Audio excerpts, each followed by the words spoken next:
Ready? Okay, 5:30, this meeting of the City of Frostburg is now called to order. Everyone please stand for the pledge and then remain standing. I pledge allegiance to the flag of the United States of America and to the republic for which it stands, one nation, under God, indivisible, with liberty and justice for all. We are thankful for this special community, for the time we share together, and the bounty of our nation. We are thankful for the commitment of our people who volunteer their time and talents to make our community a better place to live, work, and raise a family. We know that we alone cannot meet the challenges or provide sufficient inspiration without community involvement and the dedication of all concerned to the greater good of the city and all who reside in it. We are thankful for the beauty, the time, and the place that is Frostburg. Amen. All right, you may be seated. All right, and then we'll have the call of the roll, please. Commissioner Donnie Carter. Here. Commissioner Nina Forsyth. Here. Commissioner Kevin Grove. Here. Commissioner Adam Ritchie. Here. Mayor Todd Logsdon. Present. Okay. Move on then to item 5, which is the approval of tonight's agenda. I move we approve tonight's agenda. Second. It's been duly moved and seconded to approve the agenda for tonight's meeting. Any further discussion among council? Many in favor say aye. Aye. Opposed, no. Agenda is approved. Okay. Moving then to item 6. We have 2 items under this. Approval of the minutes. We'll go 6A, the minutes from the September council meeting. I'll make a motion to approve the minutes from the council meeting. Second. It's been duly moved and seconded to approve the minutes from the September mayor and city council meeting. Is there any discussion among council on that? Discussion among the public? Hearing none, all in favor say aye. Aye. Opposed, no. September council minutes are approved. And then we had a closed session on October 8th. Make a motion to approve the minutes from the closed session. Second. Been duly moved and seconded to approve the minutes of the closed session from October the 8th. Any discussion among council on that? Comment from the public? Hearing none, as many as are in favor say aye. Aye. Opposed, no. Minutes from the October 8th closed session are approved. Okay, we have an item under, or something under item 7. We have a special presentation to make tonight. Check them out there. Okay. All right, we want to recognize tonight the 64th mayor of our city, Mr. Robert Flanagan. If Mr. Flanagan, Mayor Flanagan, if you'd like to come up. Mr. Flanagan was the mayor of our city from 2011 until 2024, till earlier this year. He took over partway through the term for the late Mayor Bond, who was forced to resign for some health reasons, and he served our city faithfully as the mayor for 13 years, was elected 5 consecutive times from 2012 to 2022. I guess that'd be 6 times. That would be 6 elections. And served our city faithfully and honorably during that time. Before he was the mayor of our town, he served on the city council as the commissioner, the public safety commissioner for the police and fire departments. And before that, he served as a law enforcement officer for 20 years. And by all accounts, by every person I've ever talked to, he was a great, honorable man the entire time. He still is. So I'd like to thank you, sir. And we'd like to present a couple of things to you. First, this is your official mayoral portrait, which will hang upstairs in City Hall, right across from the boss's office.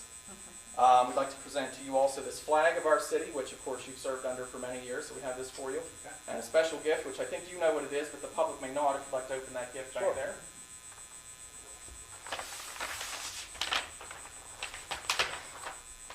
It's like Christmas. That's right. What's that? Take care of the wrap. It looks like one of my Christmas presents.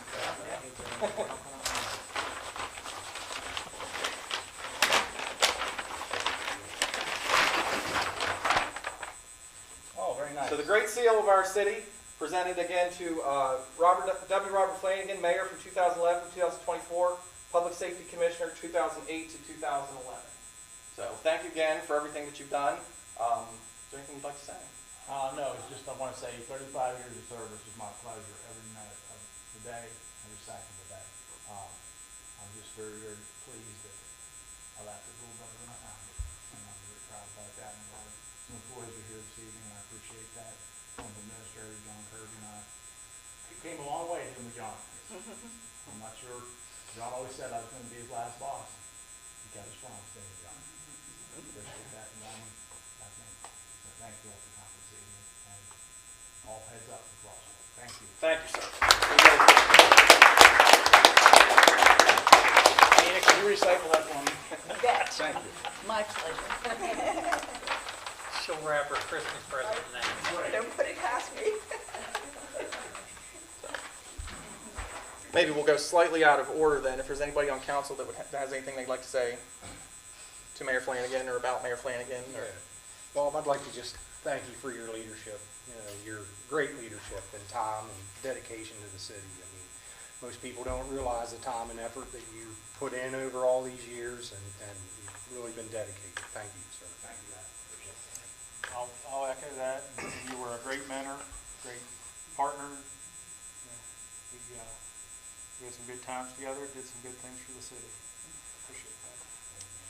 Bob, I really appreciate the collegiality that you promoted in council, that we were able to express our opinions freely, and we didn't fear retribution or retaliation from anybody, that we were able to work through things, and that the primary objective for everybody on council, which you promoted, was what was good for the city of Frostburg.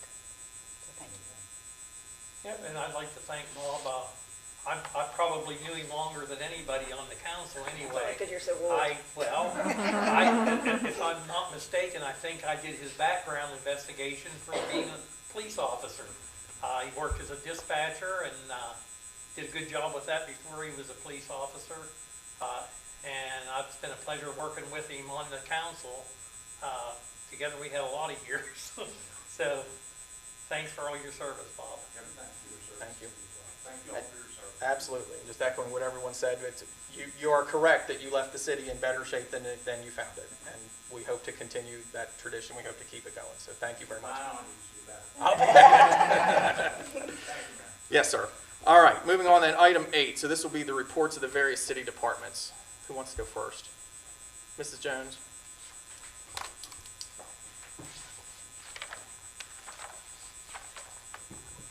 Thank you and good evening. Tonight I wanted to address a few comments about the monthly reports from the Finance Department. As is typical, I submitted 3 reports for the Finance Department for the month of September. These 3 reports each month include a balance sheet, a monthly budget report, as well as a tax report. So just to highlight, the balance sheet each month reports the assets, liabilities, and equity of the city as of the last day of the month. The budget report is designed to show the expenses for the month that's being presented, as well as year-to-date expenses and revenues. This is compared to the budget with a percentage of the year-to-date. The budget is a guide, and we continue to refer to that throughout the year. The one report that I want to highlight tonight, though, is the tax report.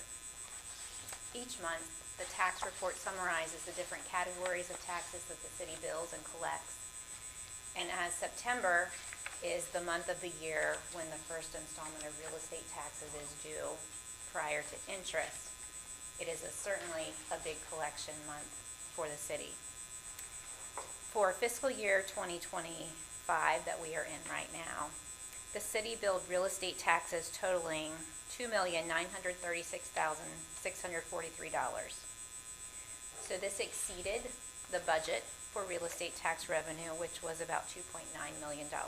So we had a positive budget variance of around $28,643 for the year. As of the end of September, the city had received collections of about 70% of the real estate tax revenue for the year, which is very consistent with the prior year. But just to highlight the volume of tax payments that come in, 42% of those payments received all came in the month of September. So it is a very busy month for the Finance Department with regard to real estate taxes.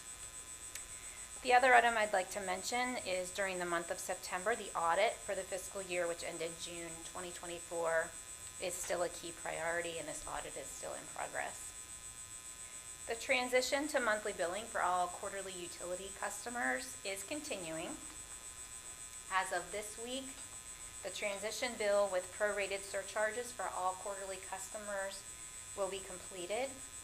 So quarterly customers can be looking forward to receiving their next bill in December, and that will be for water and sewer charges only as applicable.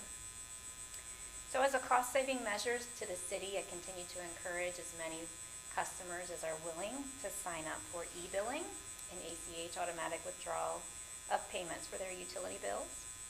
And any questions about these items can be directed to the Finance Department at any time.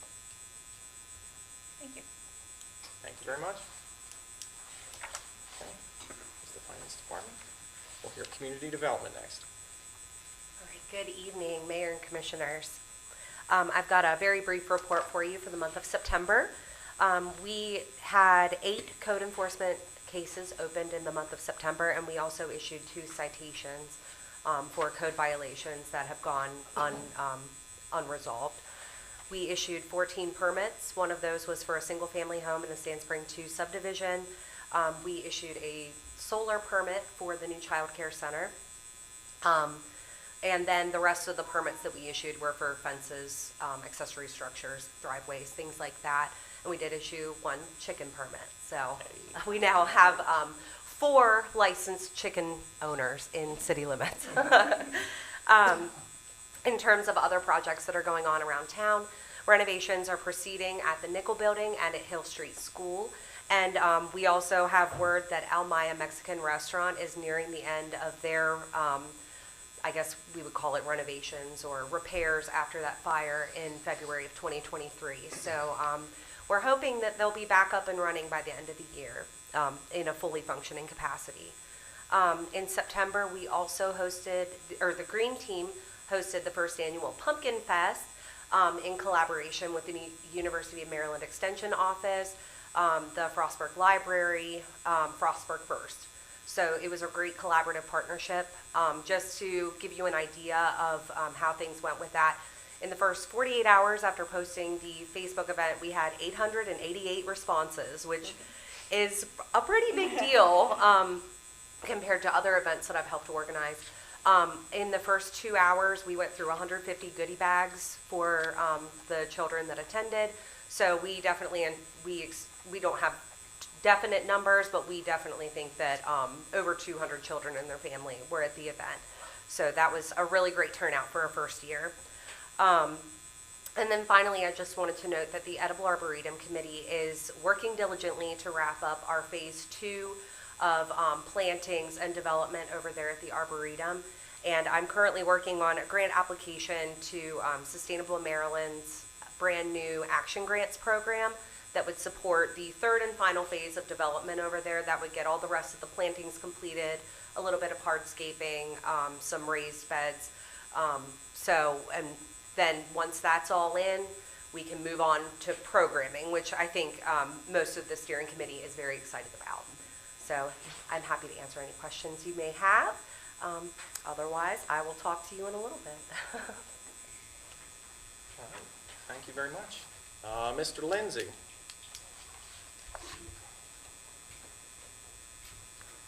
I'll do my typical public works, which is water, sewer, streets, and I will hit Parks and Rec as well, along with the Public Works Department. So in Parks and Recreation, really nothing crazy going on, really buttoning up for the winter. The biggest thing has been kind of some odds and ends, punch list items closing up in the Child Care Center. Now that the children are in there, HRDC has come up with a couple of things that they'd like to see done. We've been adapting to that. The only big item over the past month has been we got the toolcat that we talked about in. They have been getting that used to that for all of our snow removal in the winter, getting everything ordered and getting used to the machine. In the water department, really only one major leak off of Braddock Road. In the process of repairing that leak, we did find a few valves that we are going to actually start replacing tomorrow and next week. Other than that, in the water department, we do anticipate one of our employees who has been on medical leave for some time to come back tomorrow. So we will officially be back to full strength in the water department tomorrow, which has been the first time in about a year. So that's been good. We've been just getting by with the guys, and they've been working very hard, but it'll be nice for them to all to get a bit of a breather, especially with everything we've had going on water-wise. They are very happy. In the street department, it really just been summer wrap-up, getting the last few curbs and pothole patches in. About this time of year, everyone starts asking about snow plowing, and when is the water and when is the ice and when is the salt going to make its way into my driveway? What can I do about that? So we've been prepping for that. Other than that, nothing too crazy in the street department. It's typical business, garbage, sewer, and street work. In public works, most of what we have going on is CSO related, which we'll talk about in the CSO monthly hearing. Other than that, we did wrap up the Centennial Hill paving project. That is complete. We're punching that out now. The Child Care Center, like we talked about, is punching out. Children are in it. It's been great. The parking lot is done. We actually did get a nice credit on that job, which is on your agenda. It's about $5,511 that we ended up getting credited back. Other than that, the salt building is still ongoing, and then our major preparations for next year are mostly CSO related. However, there are a couple projects we are talking with State Highway on. They are looking at potentially in 2027 doing the sidewalk project in Braddock Road, which would go from Braddock Estates to Park Street in Frostburg on both sides of the highway, or both sides of the state highway, to facilitate foot traffic from the Braddock Estates, FSU, downtown areas of Frostburg. That is all just a maybe. That is not me confirming that it will or will not happen, but we want to coordinate with them so as to maybe make the roundabout easier for us to stomach. Other than that, nothing too crazy. This is about the time of year that stuff starts to wind down work-wise, and the paperwork and planning starts to wind back up. So, Any update on that low area on Braddock Estates? not at the moment now. So, yeah. If you could expand a little bit on the Washington Street project. I know we've talked about this before. We ran into complications with the wall and whatever. If you could maybe give an updated end date for that, just because I know I get comments from kids all the time leaving school and their parents. So tomorrow we are planning to investigate some of the drainage issues that we keep finding. We're having issues with water coming out from above the tennis courts at Mount Ridge High School, but below the street.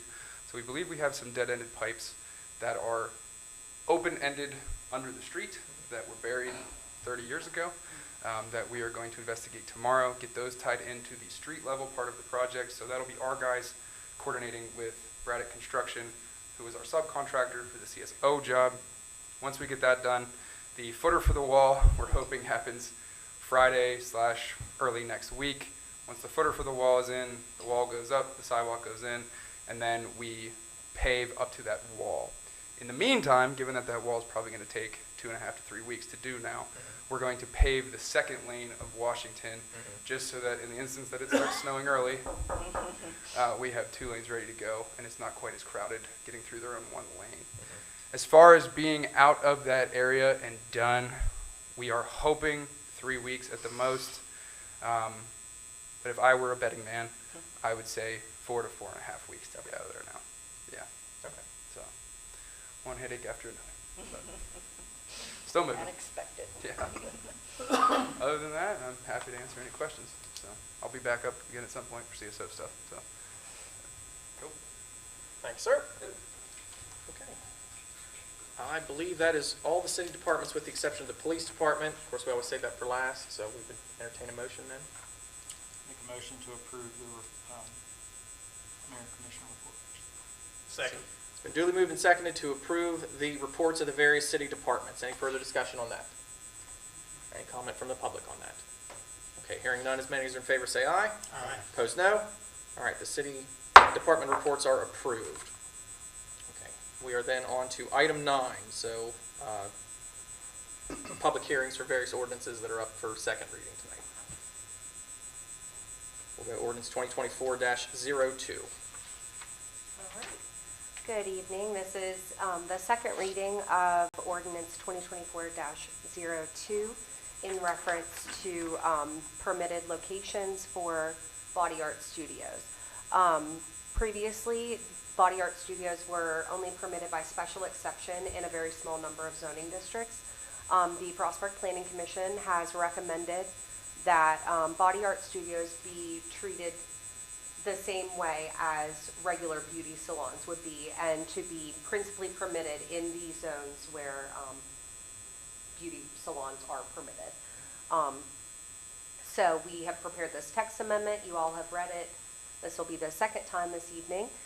If there's any comment from the public, you can go ahead up to the podium and write down your name and your address for the record.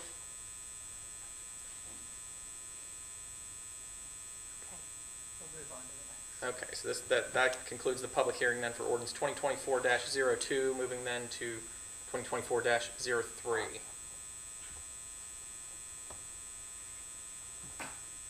Yes, ordinance 2024-03 makes certain changes to the water ordinance. The purpose of the changes in this ordinance are to allow for greater flexibility in performing meter readings, in obtaining access to meters. It also includes revisions to the leak adjustment policy, prohibitions against tampering, definitions of delinquent utility accounts, and other miscellaneous changes to the ordinance. Just to highlight some of the items in particular that might be of interest to the public, the leak adjustment frequency would be increased. Currently, the policy states it's once every 10 years. This would change the policy to once every 4 years. Based on our change to monthly billing, therefore the leak adjustments would be smaller, and leaks should be able to be identified more quickly. It also addresses with shut-off notices. The current policy requires us to send a certified letter to individuals who would be receiving potential notification of water shut-off. The ordinance changes that, so we are no longer required to send that special letter by certified mail. And it also addresses the timing of penalties to be added if someone is on the shut-off list. Currently, a penalty is added at the time of notification, and the changes in the ordinance would reflect that a penalty is only added when the water department is notified to terminate water service. There are various other details in the ordinance, but those are some of the highlights. We would invite any public comment regarding the water ordinance. If someone is interested in making public comment, we invite you to go to the podium and sign the sign-in sheet and share your public comment. Ma'am. That entail questions? Sure, Oh, of course. I have a question. Sure.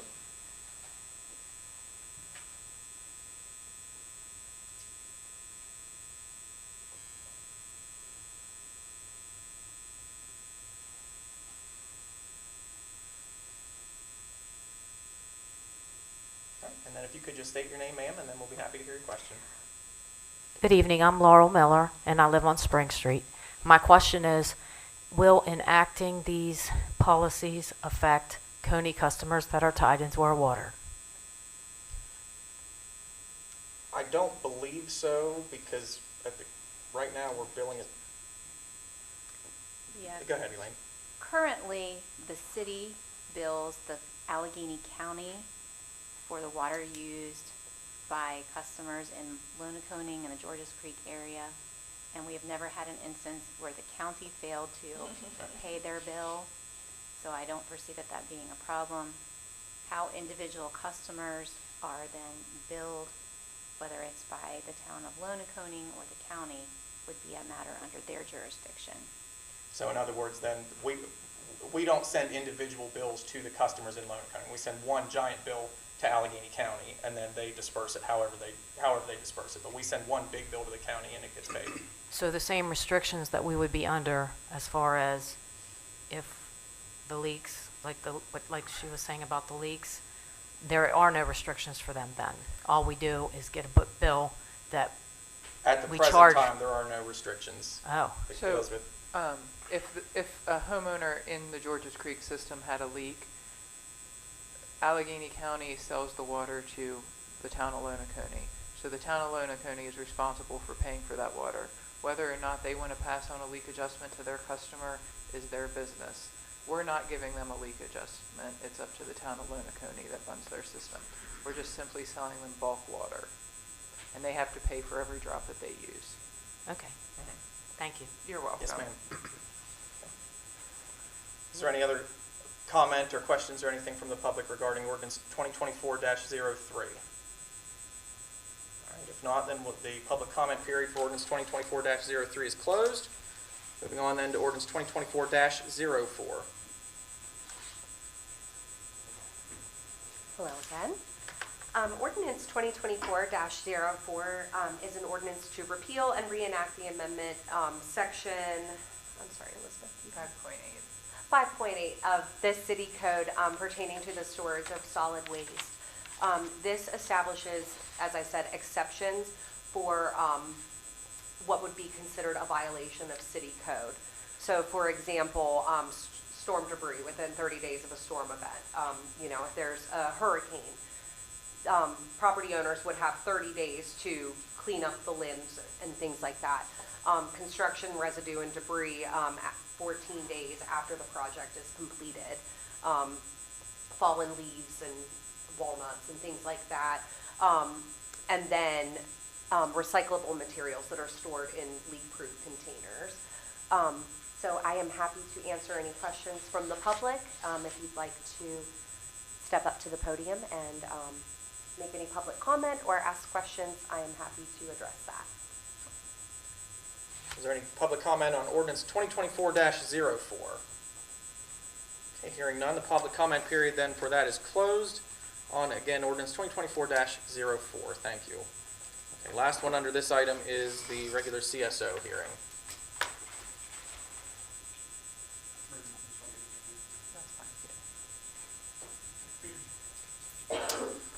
So back again. I'll give the quick monthly CSO update. That's the combined sewer overflow projects in the city of Frostburg. We have quite a few in various stages of development. The only active ongoing one under construction is phase 10A along the Washington, McCullough, Mountain Ridge area of Frostburg. That project is about 62% done. The bulk of the work left is finishing up that wall that we added along Mountain Ridge High School with that sidewalk, moving down McCullough below the houses at the bottom of McCullough, and installing a new sewer line that will run above the swamp below Mountain Ridge High School. That project is moving slowly, but it is still moving along. We do anticipate having most of that work done before winter shutdown. We will wrap that project up in the spring with final punch items and odds and ends. The next two projects that will start, and we actually anticipate them starting next week, are the Center Extended and Grant Street projects, which are two much smaller projects, but they occur in two different portions of town. Cumulatively, that work is about $1 million, about $600,000 for one, $400,000 for another. That work is going to be done by Braddock Construction for both of those projects. We anticipate being able to order and store the bulk of the materials for both of those projects before winter shutdown, if not be able to start some of the work before winter shutdown. We anticipate being able to knock out both of those projects in the spring of next year, because we know that in the summer of next year, we will have projects 10B and 10C that will be starting in earnest in summer. And cumulatively, those projects are going to be about $9 million between the two of them. That is a rough estimate. That is not a set number. I just want to be clear, but we anticipate about that much money. That'll be in the Main Street over to down to McCullough, from Nancy Grasmick at Mountain Ridge High School over to Green, Sleeman, and Grant on the westward side. It'll be that neighborhood. I do want to be clear that on Washington Street, we will be putting in new sidewalks on both sides of Washington Street. Sidewalks existed there at one time on both sides, be it 100 years ago or now, presently. And the sidewalks will be brought back to the surface on both sides of Washington Street. On the McCullough side, it will just be the downhill portion of McCullough, the side closest to the swamp where we'll be doing the sewer line. I anticipate sending out letters for that work in the upcoming months, just so people are aware that this work will be going on next summer and they can prepare for it. It will be a lot of work, and it will be a lot of traffic control and tearing up of the ground, so I just want to put this out there so that everyone from the public has a chance to ask me questions. But other than that, we are still moving ahead. PACE is right around the corner. We are not leaning towards doing a CSO project for PACE, more likely a water project, but we're still weighing out a couple options. So if there's any questions on CSO stuff, be happy to answer them.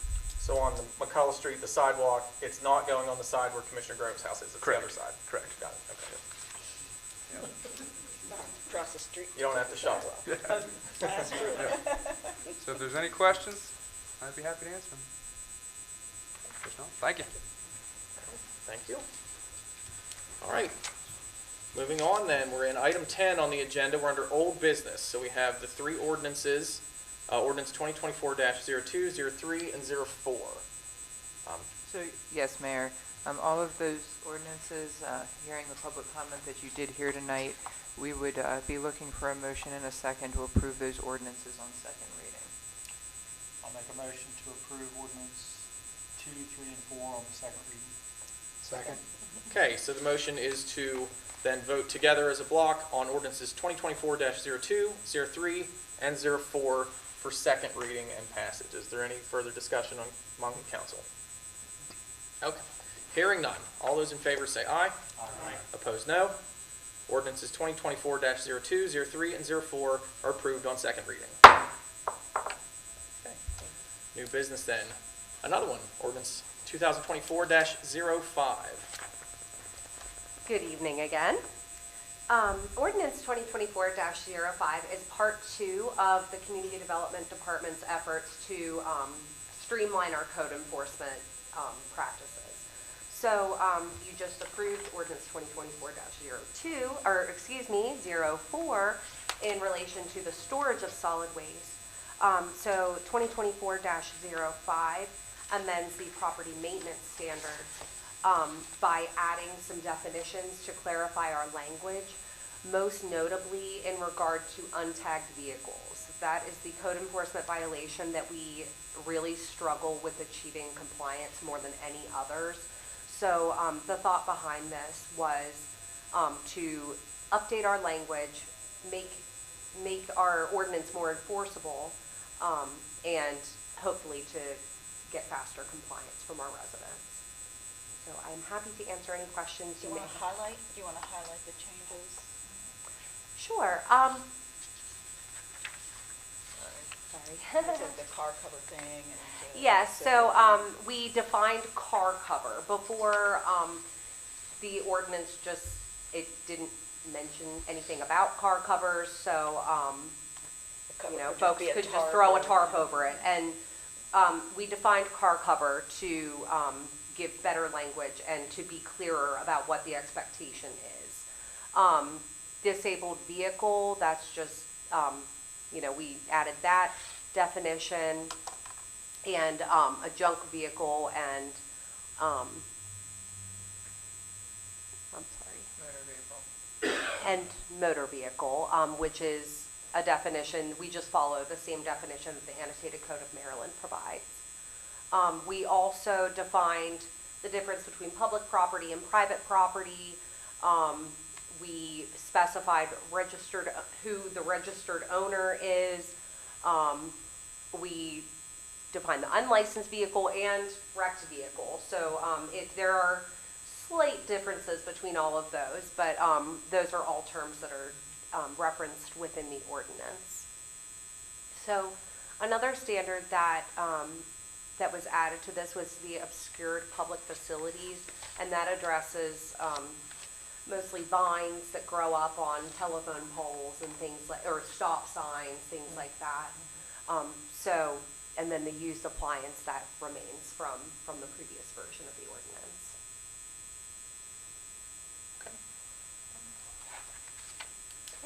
So if there's any questions on that, Bethany would be happy to address them. Otherwise, at this time, we'd be looking for a motion and a second to approve the ordinance on first reading and then set the November 19th, 2024 council meeting as an advertised public hearing.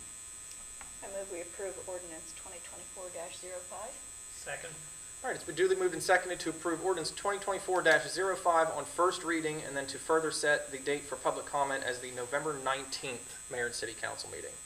Is there any further discussion among council on that? Okay. Hearing none, as many as in favor say aye. Aye. Opposed, no. Okay, ordinance is approved on first reading and public comment date has been set. Moving on then, item B is resolution 2024-63. This is in reference to the Enterprise Zone Report. This is something that we submit to the state of Maryland every year. The Enterprise Zone is a tax credit that is given to businesses who fall within a designated priority funding district. And in order to be eligible for the tax credit, these business entities either have to have made significant improvements to their building, or they need to have created new jobs within that priority funding area. So in this year's report, we did add 4 new businesses, but we also had four businesses fall off the list. After 10 years a business is no longer eligible for that tax credit. So they can take advantage of it for a decade and then they're no longer eligible. So in the report, we had a net gain of 0 eligible businesses that are being reported to the state.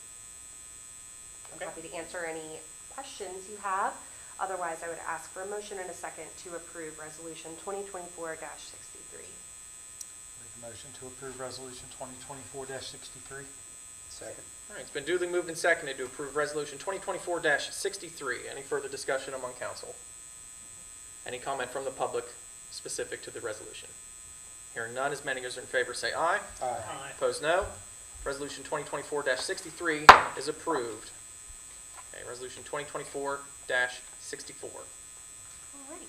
Resolution 2024-64 is in reference to the reappointment of Daniel Filer as the alternate member to the Historic District Commission.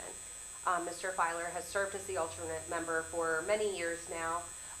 Thankfully, he hasn't been required to attend because we have a pretty easy time of getting quorum on that board. But Mr. Filer has indicated that he would like to be reappointed for another 3-year term if it pleases the commission. So I'm happy to answer any questions. Otherwise, I would ask for a motion and a second to approve Resolution 2024-64. I'll make a motion to approve Resolution 2024-64. Second. All right, it's been duly moved and seconded, Commissioners, to approve Resolution 2024-64. Is there any further discussion among council? Any comment from the public? Hearing none, as many as are in favor say aye. Aye. Opposed, no. Resolution 2024-64 is approved. Thank you. Thank you. All right, Mr. Lindsay, I think you're next. Resolution 2024-65.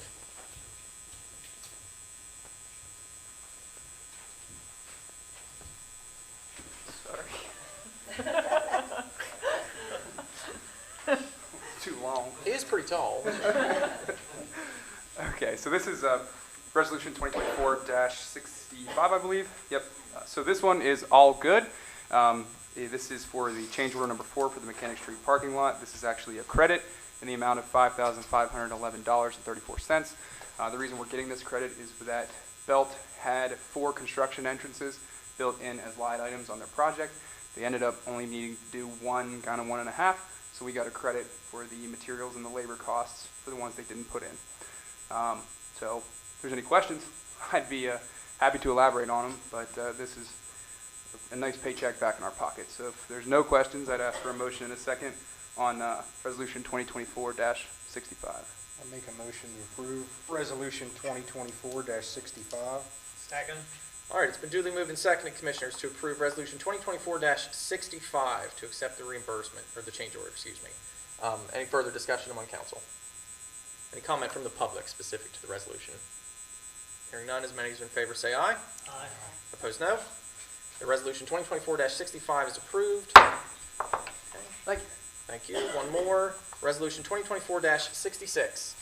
So I apologize that this resolution still has blanks in it because I did not get the contract until about 4:45 today, but I do have that information for you.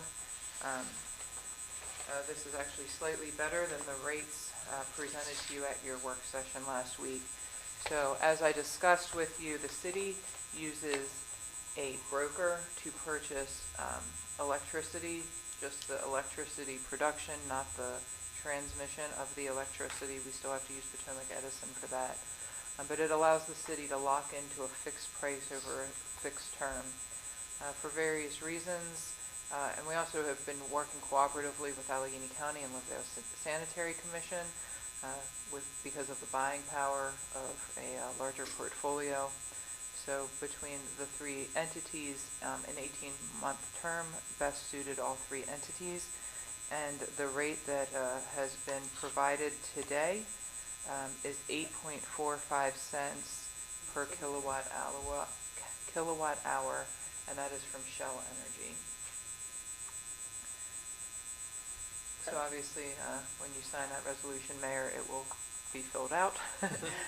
But that is the information and the energy agreement that I have before you for consideration today. If there's any questions, I'd be happy to answer them. Otherwise, I'd ask for a motion and a second to approve Resolution 2024-26. Before we do that, could you just restate again the name of the space that's still blank?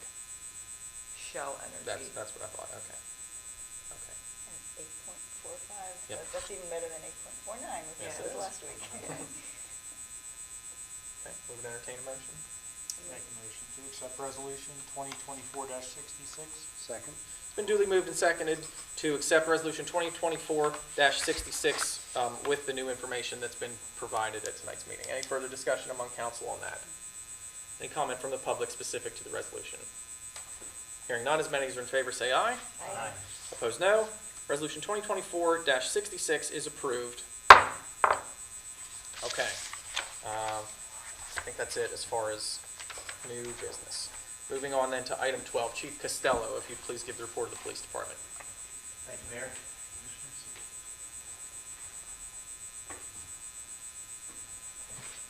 Good evening, Mayor and Commissioners. Thank you. I have the report for the police department for September 2024. We had 588 incidents logged, and that's fairly close to September of 2023, where we had 446 incidents logged. As always, our police officers do a pretty diverse array of work in the community, some enforcement work, some preventative work, some community policing work, and it's kind of a mixture, sometimes hour to hour. So we had a few less arrests than we did last month. We had 13 arrests. 8 of those were custodial, where we took somebody into custody for a variety. It could be a warrant, could be DUI, that sort of thing. We had 12 well-being checks, 5 emergency petitions, 28 requests for a police officer, 46 disturbances of various sorts, and 96 traffic stops, just as some examples. I like to focus on the positive. I think that's very important to send that message for our city, for our police department. We did have a very tragic incident yesterday. We had a fatal motor vehicle crash on Welsh Hill Road. There was a 24-year-old man driving a dirt bike up Welsh Hill, lost control, and succumbed to his injuries. So, very sad situation. There's a preliminary article in the Cumberland Times News, but I just sent out an updated media release before the meeting with the name and everything. Family's been notified, understands that that'll be out there. So, good things. We have 2 requests coming up for prescription take-back events from community organizations. October is Abuse Awareness Month. They often do the last week of October particularly. So we have a request from the Frostburg Elks and from the Frostburg Knights of Columbus, and we'll use our grant funding from the health department to do that. And other than that, we've just been staying busy. We had one of our highly motivated officers working a speed enforcement grant this morning.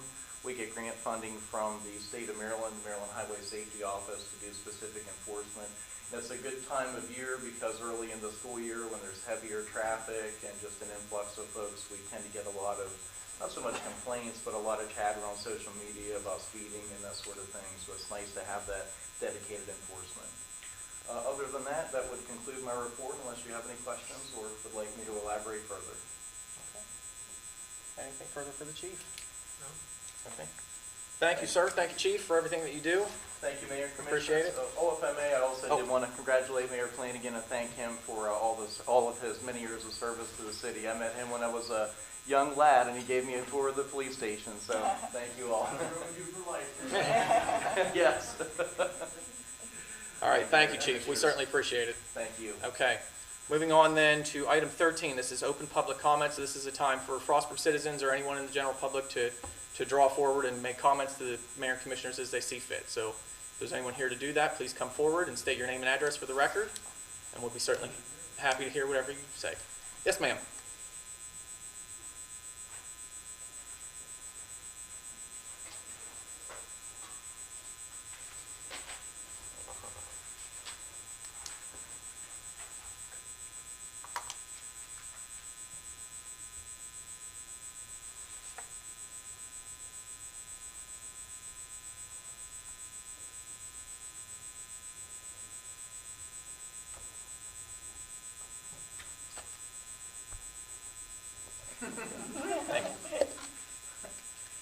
Good evening, Mr. Mayor, City Council. My name's Kathy Miller. I'm the owner of an Airbnb property at 158 Center Street in Frostburg. I'm here to voice a concern regarding an incident that occurred late on the night of October 12th. Today I submitted some information to Mayor Todd Logston, the City Police, Jay Hovater, and the University Police regarding the incident. I know you were all very busy, and I don't know if you had time to look at the information. We had guests at our Airbnb from October 12th to October 14th. Major General William J. Bowers, U.S. Marine Corps, and his wife Heather Bowers came from South Carolina with their 3 children to enjoy a vacation in Frostburg, hiking and biking and riding the tracks to yaks. I got a text from Mrs. Bowers the first night they were in our house around 11 o'clock p.m. asking me if she should call the police because there was a huge, loud, chaotic crowd partying across the street, even shooting off fireworks. Her children were scared, and she was very upset. The police were notified and had to respond 3 times before things settled down. Each time the police left, the partying would resume. Our texting continued into the early hours of October 13th. I reimbursed the Bowers family for their first night's stay at our house and apologized for the disrespectful behavior of our neighbors. The Bowers family stayed the next night, and there were no problems. Maybe the rain helped. I hope the police presence from the previous night was a deterrent. The Bowers family left on Monday, October 14th, to return to South Carolina. They left notes to let know how disappointed and how upset they were with their visit to Frostburg. I included their notes in the information that I delivered today. We have had many guests from all over the country at our Airbnb. The Wooten basketball coaches were there. We've had guests practically every weekend, and we have people coming in this weekend for homecoming. We have a group from France coming in later in October. People are very interested in what Frostburg has to offer. It's a wonderful place for tourism, and we're excited to have an Airbnb here. We just want you to be aware of the behavior of our university students and how it affects our city residents. The business owners bring in tourists who come to enjoy a vacation. We just ask that students are held accountable for their behavior, that there are consequences for causing disturbances and disrespecting other people. We ask that the university police and the city police work together to clamp down on out-of-control students who can give the university a bad name and deter visitors from coming to Frostburg. So we've been very concerned as property owners. We've had that property since 1997, and we just opened an Airbnb last year. We've had people from all over the country, and we've had so many good reviews. One terrible review can put a clamp on an Airbnb like that. So I wonder what would happen if this lady hadn't called out to me. What do I do? Do I call the police? I said yes immediately, and she did. I did. She had to call them again. I wonder what would have happened if we didn't have a visitor at our house that night, and how long this chaos would go on. I wonder if there's any kind of surveillance. I don't know how the police force works, but is there anybody that drives around a little bit and just checks on things after 11 o'clock at night, because this is when it happened? Those were supposed to be quiet hours. And it was very disturbing to our guests. She left notes that were just heartbreaking because of her experience in Frostburg. And Frostburg should be a wonderful place. They were so excited to come here from South Carolina and drove all day. They were tired. They were asleep in bed, and then by 11 o'clock at night, there was chaos. So, as a business owner and someone who brings tourism into Frostburg, we just ask for some surveillance at night. So I'm happy to answer any questions or. So before anyone here at the table speaks to this, I think it would be appropriate, Chief Costello, if you could speak to this, because I think you do have some knowledge about the incident already. Sure. Thank you, Mayor, Commissioners. It'd be my pleasure. This is certainly right up my alley in my department. So there are a number of things I think to unpack from your comments. Certainly, I hate to hear that issue. I have some preliminary information. I just learned about this today from your papers. It would be, I think, premature for me to make an opinion without doing the body camera video and talking to the officers at work, because sometimes there can be a disparity between what a complainant reports and once the officers get there, what they actually see and can testify to in court. So I'd like to watch the body camera video, see what really were the issues. In terms of, and I have no reason to doubt their accurate reporting, but you know, if the officers get there and they're not that loud at that moment, it's harder to sustain that in court without subpoenaing those people back to district court in Cumberland, which I don't think anybody wants to do.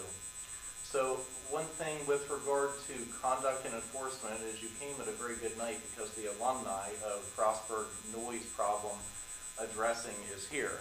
Past Mayor Flanagan, former City Administrator Kirby, Commissioner Grove. So I'll tell you, Friday night I worked patrol to help an officer be off. I do that because we're a small department. I like to be a servant leader, and I like to keep a good thumb on the pulse. So I was personally out patrolling Friday night in the college neighborhood, personally until about 3 a.m., and it was quiet as a church mouse. And I think everybody involved can tell you that 10 years ago in October in Frostburg on a Friday night, that would not be the case. And it sounds like your folks reported that on Sunday night as well.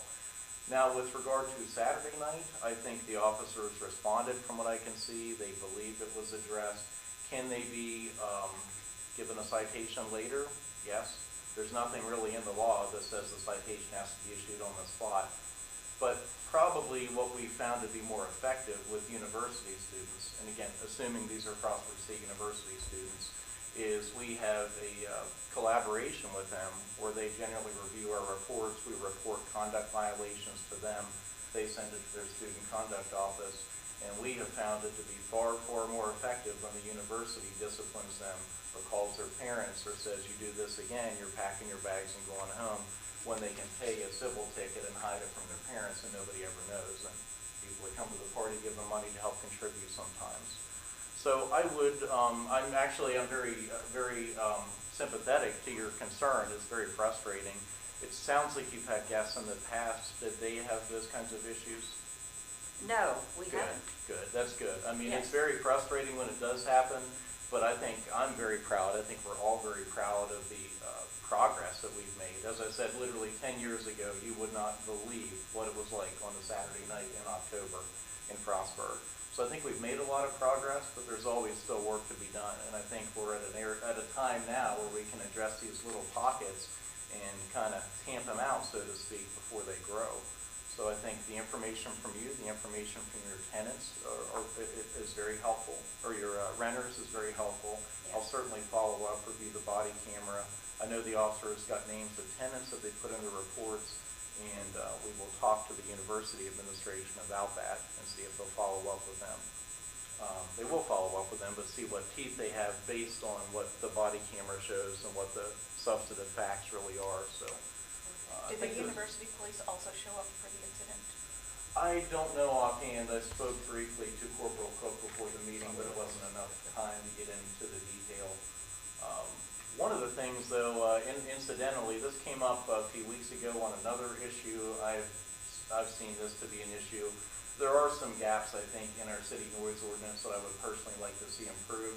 And just incidentally, last week, Elizabeth and I met with the first sergeant who oversees our night shift patrols. And I think we've identified areas that we would like to add into the city code for just unreasonably loud noise that doesn't involve music or radios, like yelling and screaming, that kind of thing. We talked previously to the city attorney about it. We met recently again, and I do think I would strongly urge you when the time comes to adopt that. But I think we want to get some draft language from the city attorney. That would make it easier if it's people yelling and no music for the officers to write tickets just for that. So just another tool that incidentally we met about last week. Your Airbnb Airbnb is on Center Street? It's on Center Street. Is that an area that's regularly patrolled at night? Yes, I would say not only because it's historically a very active neighborhood at night, but it's also a pretty main street to ride down. You know, you go down Bowery, out Midlothian, up Center, down Maple and Wood, those kinds of things. So the neighborhood is probably the most complex social dynamic of all the neighborhoods in our cities. Most neighborhoods are single-family homes. That neighborhood used to be entirely single-family homes up till about 30 years ago, I think. Commissioner Grove and Mayor Flanagan would know that better than me. And it changed to be a mixture of long-term permanent residents to a lot of student rentals. There were a lot of conflicts in the 90s. Folks come to city council meetings and really upset because the university was growing, there was partying, they'd lived there their whole lives. Over the years, I think it became more and more college rental, probably predominantly, not exclusively, but predominantly.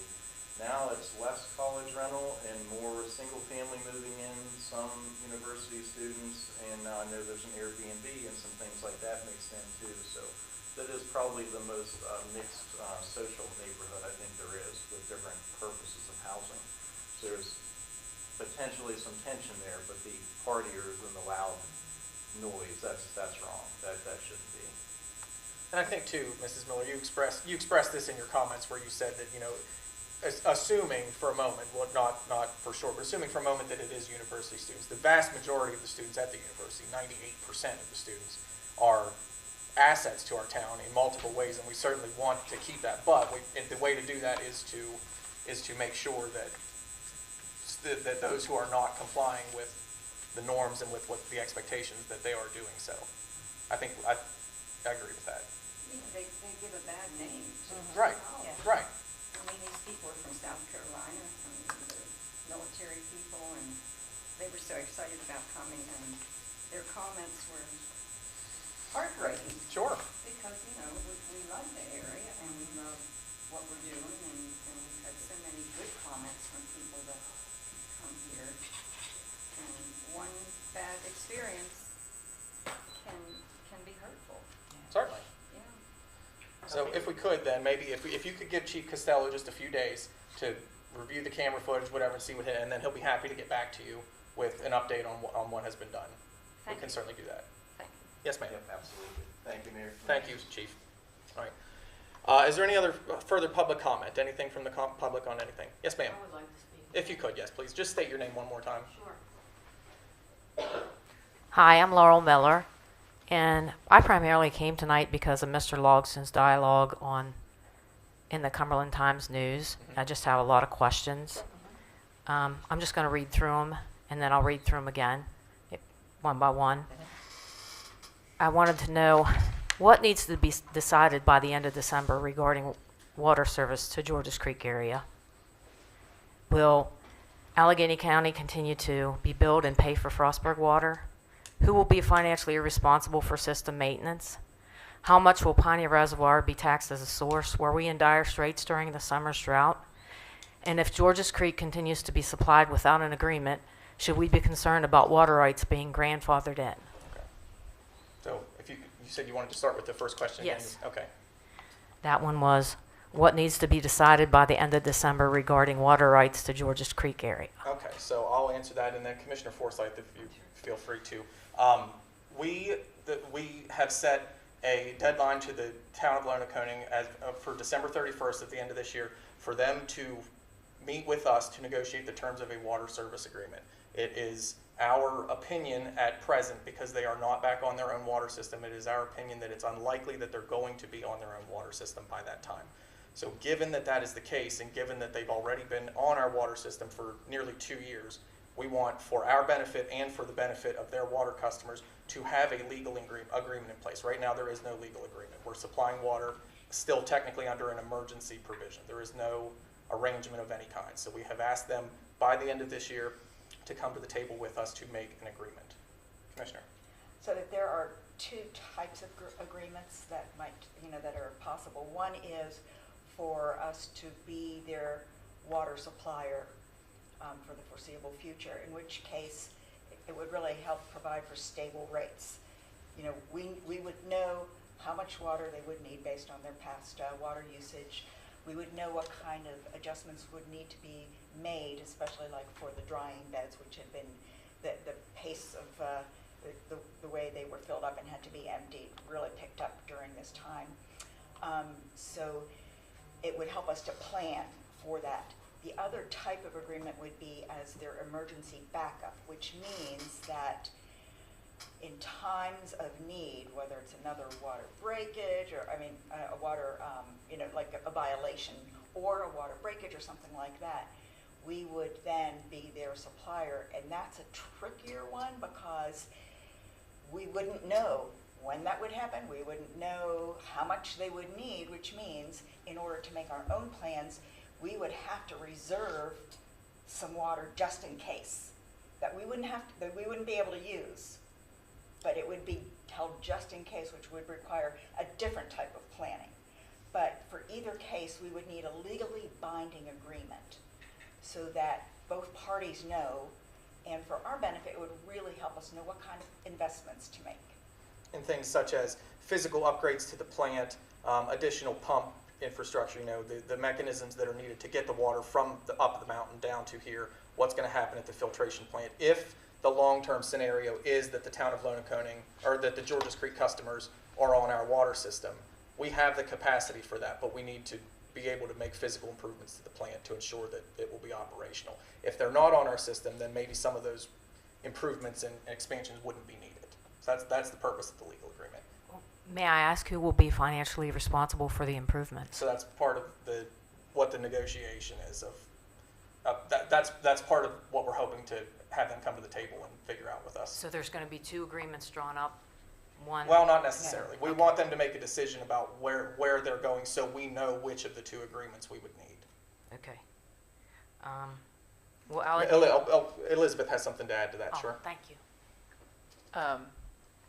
The city and Allegheny County are very conscientious that Lonaconee pays their fair share. There's no intention of gouging them, but the city residents and the county residents on Frostburg Water have been paying for debt on Piney Dam, plus the rates, plus for improvements for decades now. So it's important that the investments that the Frostburg residents and county customers have made aren't undue compared to the new Lonaconee customers that may or may not come on.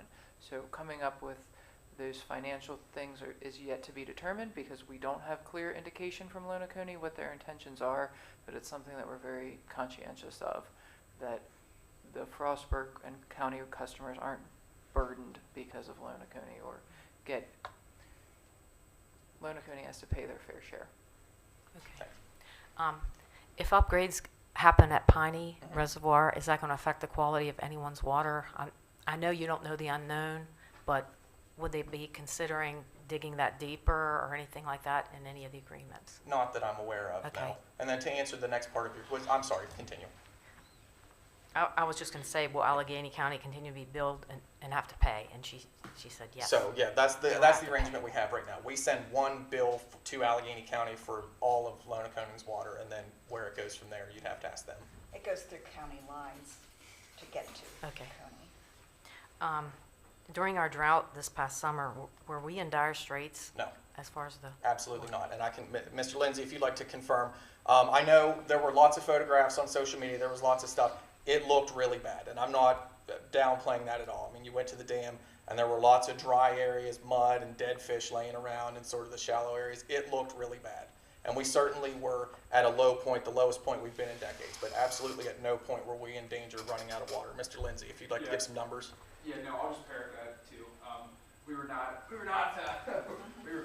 in any danger zones. At any given time, we had at least a month's worth of extra capacity at any given time for the entirety of the system with Coney and Midland built on there. The worst we got was probably 25% down, but then we put in, at the 25% point, we put in the optional ask for restrictions, and that was just to be preventative and to be safe and to make sure that we weren't mismanaging resource, and that pretty well kept us always safe and in the green. So to answer your question, it was never as bad as it looked. Thank you. Yep. And then just my last question. if they continue on without an agreement, without signing, could they be grandfathered in? Because I know water rights fall under a certain section that's gray area. I'm going to defer to Elizabeth to answer this question.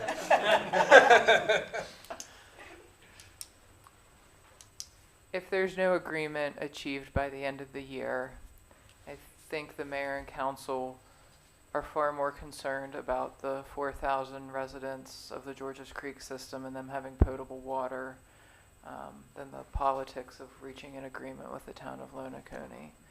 So I do not think their water service would be terminated at that time. However, I think the city would use other means to enforce an agreement being put in place. So to go off of that, Elizabeth is correct when she said that. I mean, I certainly don't speak for all five of us, but for myself and I think some of the council, it is not our intention, nor is it our want or goal in any way to punish the Georges Creek residents and not give them water. I will not allow their water to be turned off. That is not going to happen. However, it is vitally important that for the 7,000 residents of this city and for our county customers and for our planning purposes, we have to have an agreement. We have to be able to plan. And we are not going to punish the Georges Creek residents for something that is not their fault and something that was not foreseen on their part. We're operating the same way we've been operating for 21 months, under the understanding that at present, the Georges Creek water system is not able to produce their water. They are trying to get back on their own system. They have not yet been successful, but they are still trying. That's what we're assuming right now. We've asked them by the end of the year, by the end of this year, to tell us what the long-term solution is. Will Frostburg residents get to see that agreement or have any comment regarding that? Oh, it will certainly be, it will come before this body, and it will certainly be a public agreement that has to be voted and approved by council. Absolutely. Thank you, Mayor. Yes, ma'am. Thank you. Thank you. Sure. Anything further from the public? Any comments on any topics? Anything, Commissioner Carter? Commissioner Forsyth? I would. Oh, yes. I'm not going to give you details just because it's not the time yet, but the young man who passed away yesterday had done a lot of work as a contractor for the city of Frostburg. Was an extremely hard worker, worked really well with our people, and it just felt like it was right to mention that he had done a lot for us. So. Thank you. I believe Bethany has one more thing. Yes. Sorry. I would just like to invite everyone, Frostburg First is hosting a community vision session to help shape the future of downtown Frostburg. It's over at City Place right now. It goes until 8 o'clock tonight, so I would invite everybody to stop over there and, give your 2 cents. Great. Thank you. Thank you. Commissioner Forsyth? I would like to thank everybody who has responded to Mayor Logston Yes. reader commentary in the paper. We've received quite a few comments, and it lets us know what the feeling of the people is about this issue, what their questions are, and we would encourage anybody else who has an opinion to send it to us. We're open. Commissioner Grove? Commissioner Ritchie? Just a couple quick announcements. Today is the last day in the state of Maryland to register to vote, so if anybody is not registered to vote, of course, the Board of Elections is closed, but you can do it online, so just search for Maryland Board of Elections online. Of course, the election day is November 5th. Make sure everybody gets out to vote, and that's it. Just make sure that you do that. Okay. Anything else? Halloween. Oh, yes, of course, the most important thing. The Halloween parade is in 2 weeks. Is Tuesday, October 29th, the Halloween parade will be in town, and then, of course, trick-or-treat is on October 31st. The official day, citywide trick-or-treat, is October 31st from 6 to 8 p.m. Leave on your porch light if you want to have trick-or-treaters. Yes. Okay. Anything else? 6 to 8 for trick. 6 to 8, yes. 6 o'clock to 8 o'clock. Have a motion to? Adjourn? Yes. Maybe we adjourn. Second. Duly moved and seconded to adjourn. Any in favor say aye. Aye. Opposed, no.